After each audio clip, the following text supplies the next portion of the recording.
Kevin Feige joins Team Star Wars. What it means and what it doesn't. Hello and welcome to another episode of Virtual Legality. I'm your host, Richard Hoeg, managing partner of the Hoeg Law Business Law Firm of Northville, Michigan. And today we're going to have a short video, but we're going to have an exciting video. I'm not sure whether I'm going to name this an extra or a numbered episode, but suffice it to say there was big news in the world of Star Wars yesterday night, very late yesterday night. And I promise you, if you love Virtual Legality, I'm not going to turn this into a Star Wars channel much. I obviously love the brand. I've loved Star Wars my whole life, and we just did a Star Wars episode actually earlier this week. But in particular, this piece of news is so critical to the Disney Star Wars films going forward, and really just an interesting wrinkle in what we have seen as kind of a corporate reorganization, a rethinking of how they are treating the Star Wars brand, which at one point was one of the most valuable brands in the world. That I thought it was a very, very interesting story. Obviously, it's a story I'm very much in favor of, and we'll see exactly why that is as we look at the details here.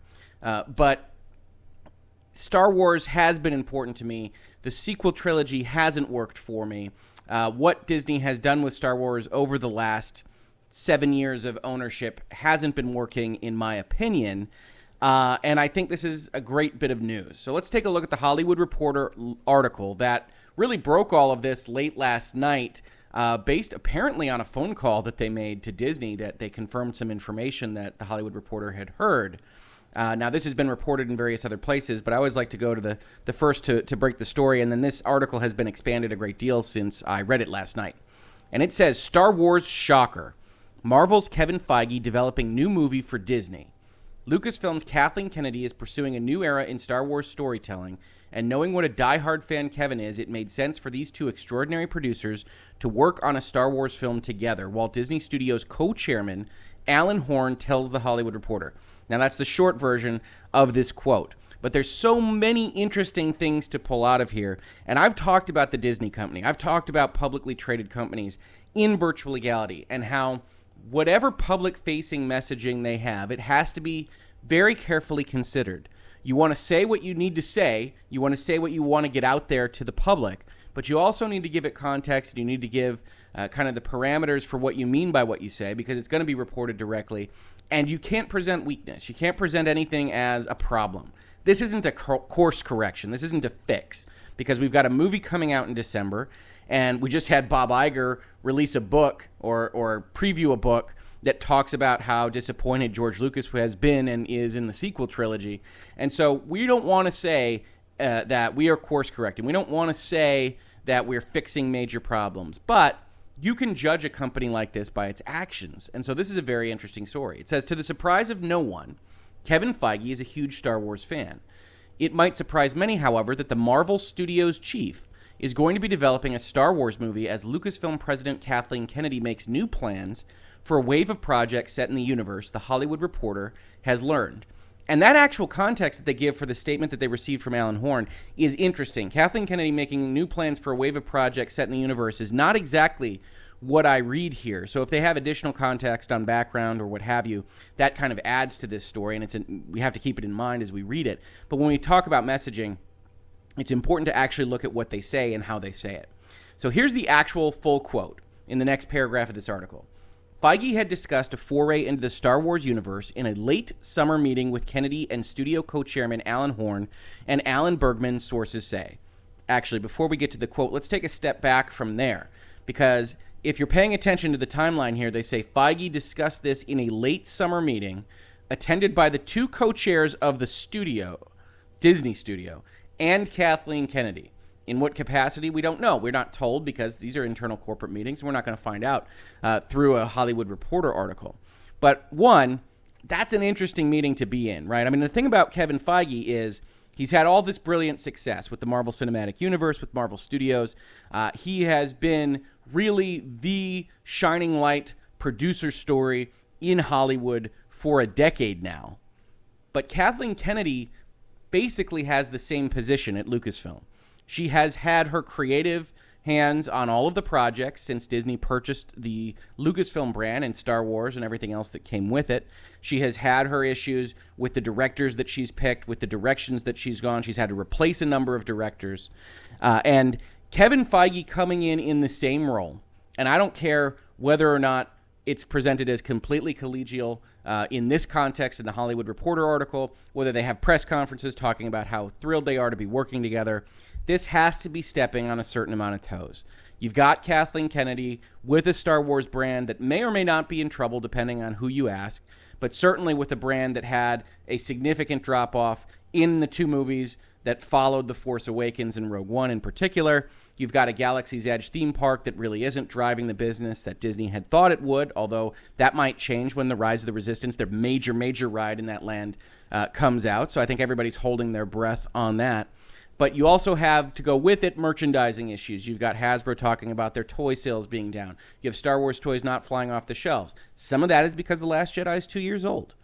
You know, we don't need to doomsay. We don't need to look and see only that the sky is falling on the Star Wars brand. But some of it is because it hasn't really found that passionate fan base that had buoyed the Star Wars brand not only during the years in which movies came out, but during the dark times, during the years between films. You know, I came to Star Wars. I really became a fan after Return of the Jedi had hit theaters. You know, I'm a little too young for that. I know I sound like an old guy in general, but I'm a little too young to have seen the original trilogy in the theaters, but I came to them at VHS. And during that period of time between Return of the Jedi and The Phantom Menace, you know, we started to have books in the early 90s. And I read those, and we started to have PC games like Dark Forces and X-Wing and TIE Fighter and things like that. But those were dark times in terms of actual movies coming out, but they were still buoyed. There were still toys. There was still at least this kind of baseline activity in Star Wars. And so I think the risk Disney has been running in its current framework is that that's been going away. You've seen that kind of shift away. And they don't want that to happen, obviously. You know, they're a corporation. They want to make sure that the goodwill stays with the brand. They want to make sure that it's properly handled. And the Kathleen Kennedy-led Lucasfilm Star Wars charge has not been as lucrative as they would have hoped. And that's not to say that it's a failure. I don't want to get into that fight on virtual legality. We can have that fight on Twitter if you like. But it's not to say it's a failure. It is to say that maybe some things need to be shaken up. And so you bring in this ultra-popular, ultra-successful producer from across the hall, Marvel Studios and Lucasfilm, both owned by Disney, sister companies, subsidiaries. And you bring them in and you say, hey, let's have a meeting with the studio chiefs, with the president of Lucasfilm. Hey, he wants to do a Star Wars movie. What do you say, Kathleen? What's Kathleen Kennedy going to say? And so one does wonder exactly how that was presented. One wonders about it, especially now that we're getting to the full quote that Mr. Horn said. He said, in response to a query from THR, the Hollywood Reporter, which I did find interesting. This was not apparently a press release or anything that they had planned to say necessarily last night. Walt Disney Studios co-chairman and chief creative officer Horn said, we are excited about the projects Kathy and the Lucasfilm team are working on, not only in terms of Star Wars. Pause. So the very first thing he says about current Lucasfilm and Kathleen Kennedy is we're not just excited about Star Wars. We're excited about other stuff. Don't necessarily think of Kathleen Kennedy and Lucasfilm as only the Star Wars company. He continues, but also Indiana Jones, and reaching into other parts of the company, including Children of Blood and Bone with Emma Watson Fox. Look, I have been hard on Kathleen Kennedy and how she has handled the Star Wars universe in Lucasfilm. That is completely separate from the fact that she is clearly a very experienced, excellent producer of films. She can get films made. She knows how to do that. She has been a producer of some of the most popular films of all time. It might just be that Star Wars as a brand is not a perfect fit for her creative skills. And so you see Alan Horn here say, hey, we're not just excited about Kathleen Kennedy and Star Wars. She's going to be president of Lucasfilm. This whole arrangement isn't going to change that. But we're not just excited about her in Star Wars. Let's put that in a bucket for a second.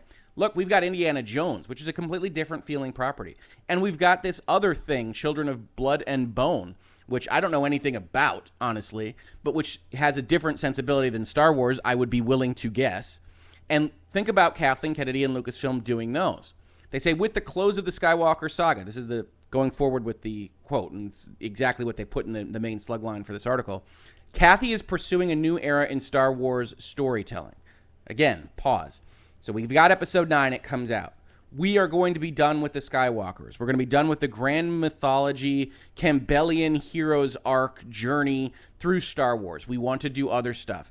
she's embarking on a new era of Star Wars storytelling, which I think can be read to mean we're going to open this thing up at Disney. We're going to do a whole bunch of different stuff with Star Wars. We don't know what that is yet, honestly, because Bob Iger has said, we think we came out too fast. The Star Wars story stuff wasn't working. In some respects, the sequel trilogy stuff wasn't working. We caused people to go too fast on their scripts, which is what we saw him describe in his book about this whole situation. We saw that George Lucas has been disappointed and has not been a part of this process until very recently. We have seen him with photos and other participation in respect to The Mandalorian and on Episode 9 now. So they're trying to bring George Lucas back into the fold, make him happy.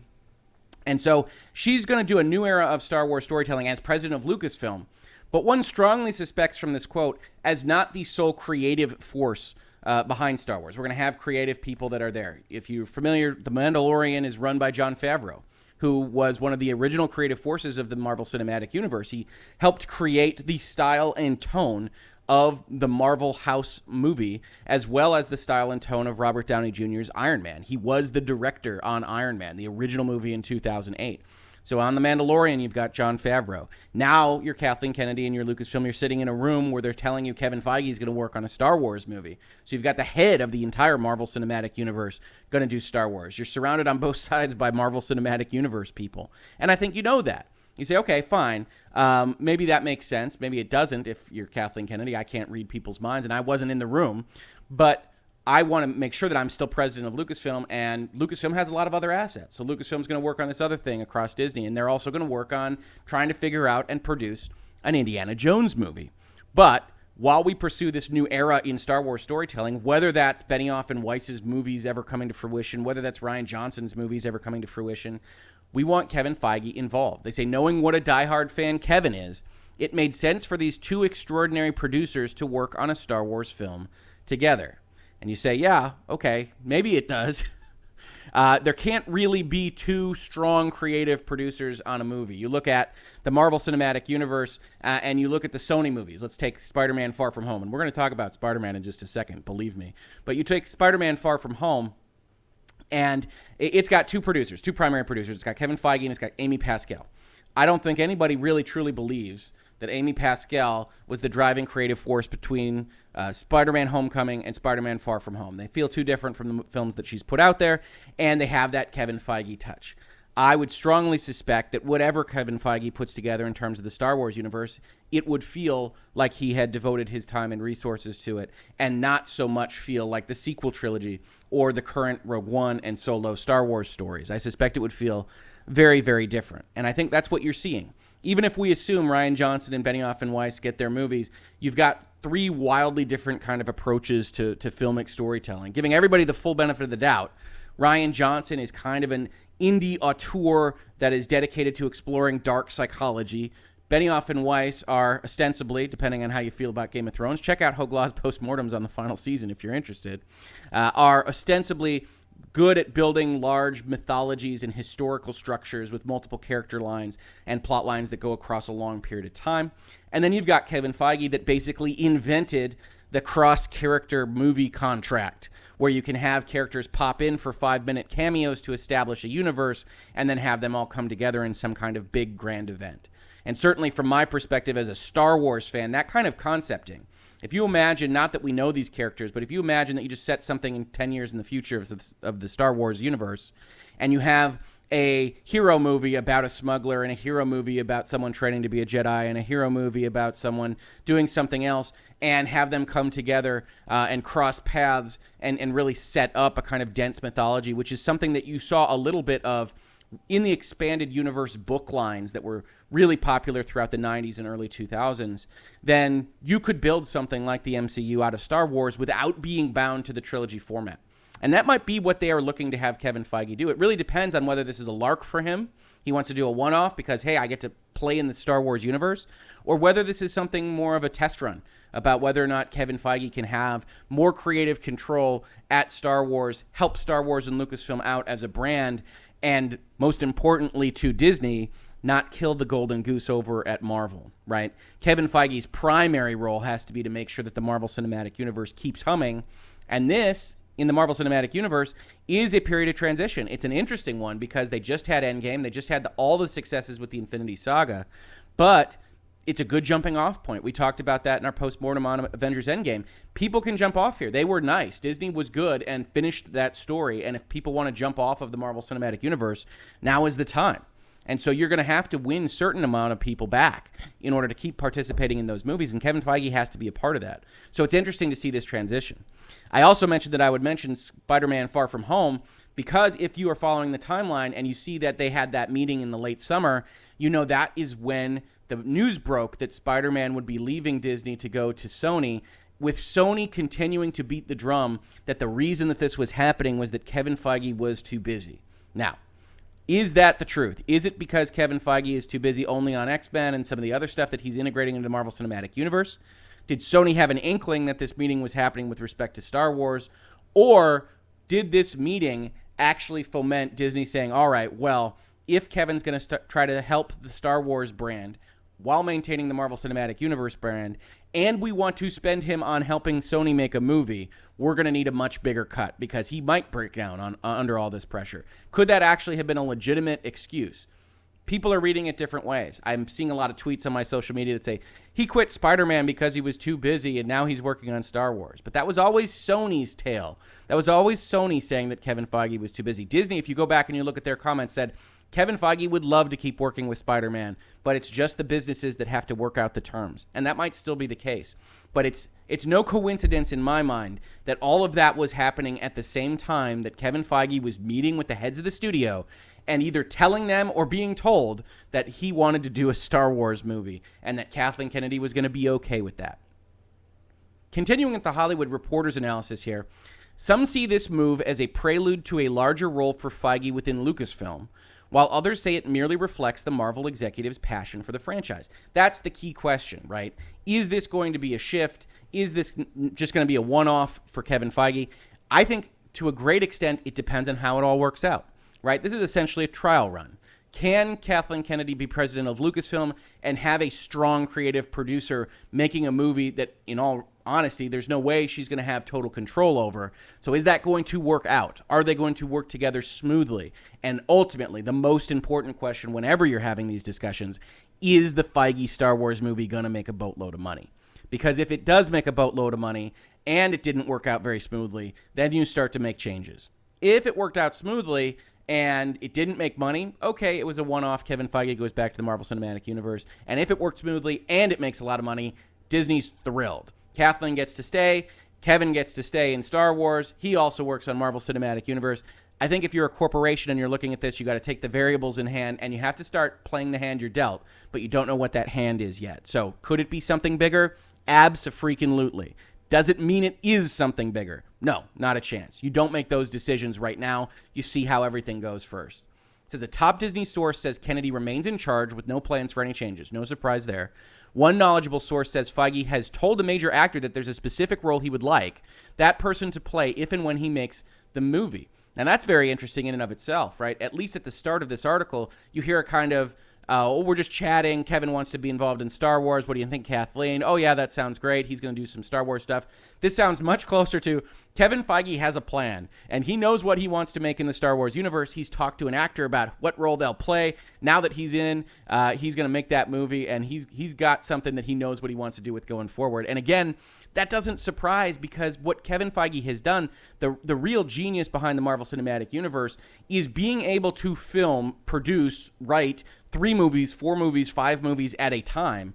And that's what's really been a major struggle with Star Wars and Lucasfilm, is that having this kind of disconnected break between J.J. Abrams and Rian Johnson and then back to J.J. Abrams and not have the plots work together, not have the movies mesh, is really the kind of thing that Kevin Feige can absolutely help with. So it's no surprise that when he says, oh, I know an actor, I know the role that I want them to play, that he has been thinking about this and knows what it would look like 3, 4, 5 years down the line, because that's how he's operated the MCU. And that is distinct from how Star Wars has operated. And that's not to disparage anyone that's currently working at Lucasfilm or working on the Star Wars brand. It's just not how they've operated. And I think Kevin Feige's unique genius on this kind of thing, and you really haven't seen it matched by any peer in Hollywood right now, is the kind of thing that could really help Star Wars, especially if at some point Bob Iger or his successor wants to ramp up production, wants more Star Wars films to be in more theaters.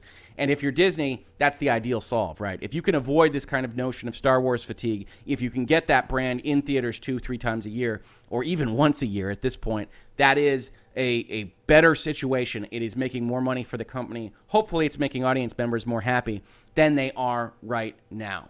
They do say in the Hollywood Reporter, and I found this interesting because you do have a lot of people denying this kind of thing in various Hollywood media outlets. We talked about it earlier this week, is saying that this move and Episode 9 is also meant to win back fans after the last sequel trilogy, The Last Jedi, divided audiences, even though reviews were largely positive and the film grossed $1.3 billion worldwide, which was $700 million less than The Force Awakens. It's interesting to see that acknowledgement here. One does wonder whether the Bob Iger book coming out, moves like this, Disney just generally being less of a everything's all right, don't ask us questions about the Star Wars brand, we're doing fine here, how are you? Whether the doors have opened a little bit and places like the Hollywood Reporter have tacit permission to say, hey, I think even Disney can agree The Last Jedi didn't go exactly as they wanted. And you see this line here in a major kind of media-sourced journalistic article, and that is interesting. So that's what I wanted to say from the Hollywood Reporter. I also wanted to point out a few things from the kind of Vanity Fair coverage of this. This is obviously a huge news story in Hollywood and Star Wars and the MCU. They did a few things. They cover a bit and pieces of the Kevin Feige story, who he is, how he's helped the Marvel Cinematic Universe do what it does. And they have a few kind of comments just editorially about what this means for Star Wars, which I found interesting. They say, but be wary of any claim that Feige has come in to fix any issue at Lucasfilm. Both Feige and Kennedy have had to deal with upheaval on some projects, sometimes replacing filmmakers when creative disagreements have become insurmountable. Now, that's true. That sentence is true in totality, insofar as if you're following the Marvel Cinematic Universe, Kevin Feige had to change the director of Ant-Man, as a for instance, primarily because that movie took so long percolating that by the time it was being made, it no longer fit in what the Marvel Cinematic Universe was doing. So they had to replace Edgar Wright with Peyton Reed and go forward with the Ant-Man franchise with a different kind of feel. So he has done that before. And obviously there's the James Gunn controversy with his tweets and whether or not he's on Guardians of the Galaxy 2, and now he's on Guardians of the Galaxy 3. But right now, having this sentence just say that is a little bit disingenuous, right? Kathleen Kennedy has replaced or had friction or issues with almost every director and writing team that she has put together. Michael Arndt was originally supposed to write the sequels. He was kicked off to start. J.J. Abrams and Lawrence Kasdan come in. There's stories of friction all around The Force Awakens, a lot of which has to do with timing because they had such a short time period to make that movie. Then you have Rogue One with Gareth Edwards being replaced by, I think, Tony Gilroy, clandestinely because the ending doesn't work, and having all these reshoots and multiple millions of dollars spent there. You obviously have the problems with Solo, and you have Lord and Miller being kicked off after 90% of filming is completed, and having Ron Howard come in, which is doubling the budget of making the film. You have Rian Johnson, smooth as silk. No messages of friction anywhere, except that the film came out and you've got a few problems with the fan base. Whether that's a vocal minority or a majority is for a different time. But there are a number of people that are upset with what that product did, what it did to the Star Wars universe. I'm one of them, frankly. I don't hide that. But that was an issue in and of itself. Then you had Colin Trevorrow writing Episode 9, having a falling out with friction in respect of Rian Johnson and Luke Skywalker and Mark Hamill and all these other things. He gets replaced by J.J. Abrams with a lot of rumors that was over Kathleen Kennedy's head. You have all this stuff happening in Star Wars in a 7-year period. And to compare that and just say that, yes, Kevin Feige's dealt with those issues as well, is a little bit disingenuous. By comparison to Lucasfilm, the Marvel Studios brand and the Marvel Cinematic Universe, which released 23 films or what have you, is a smooth, oiled machine.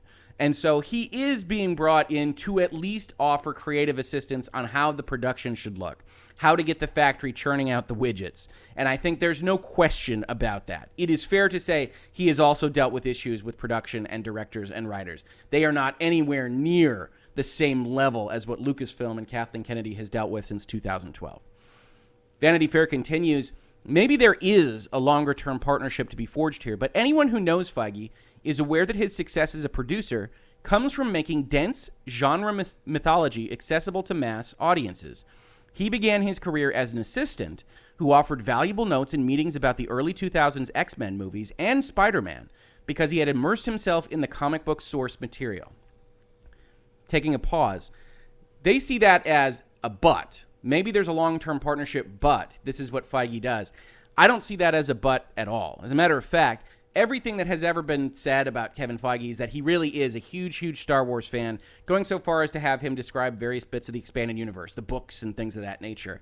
So if he views it the same way, the expanded universe especially, as conceptually a place to mine ideas from, as he has done with the Marvel Cinematic Universe, I don't think there is anything that needs to change about what he does in terms of plotting out what the movies are going to be, what the studio should be focused on, that is different from what he has done in the past. So I think he can do this with what he has done before. And I also thought it was interesting to see that it was his note-taking in the early X-Men movies and Spider-Man movies that got him the attention of the higher-ups, that got him into the roles that he was doing, because I think if anything, the Star Wars universe needs that note-taking. It needs that attention to detail. It needs that world building. It needs to feel like a place that's important, that has stakes, that you can live in, and that has a life outside of the four corners of the movie screen or the four corners of the page of a book or a comic book.